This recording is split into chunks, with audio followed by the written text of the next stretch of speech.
Viewers, আমি সবগুলো কাবাবকে ভেজে নিচ্ছি, অর্থাৎ যেগুলো ভাজার কথা ছিল সেগুলো ভেজে নিচ্ছি। কাবাব ভাজার সময় বা যে কোনো জিনিস তেলে দেওয়ার সময় খুব সাবধানতা অবলম্বন করবেন, কারণ উপর থেকে ছিটকে দিলে দেখা যাবে তেল এসে আপনার উপর পড়বে। তো সবসময় যদি একটু হাতটাকে আস্তে করে নিচে নামিয়ে ভাজেন, তাহলে দেখবেন যে আপনার আর কোনো সমস্যা হচ্ছে না। ভিউয়ার্স, আমার এই চ্যানেলটিকে যদি আপনাদের ভালো লাগে তাহলে সাবস্ক্রাইব করে দিবেন, ঠিক আছে? আমি এই চ্যানেলটি নতুন শুরু করেছি, আপনারা যদি আমার পাশে থাকেন তাহলে নতুন কিছু দিতে অনুপ্রেরণা পাব। তো কাবাব ভাজা হয়ে যাচ্ছে।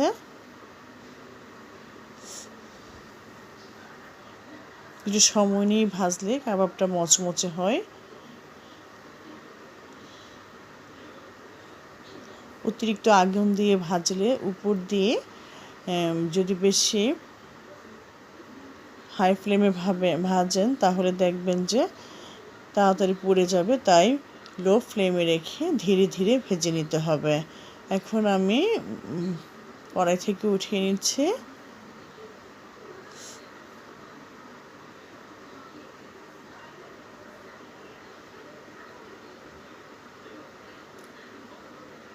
দেখুন সবগুলো কেমন মচমচে হয়ে গিয়েছে। এভাবে ভেজে নেবেন, তবে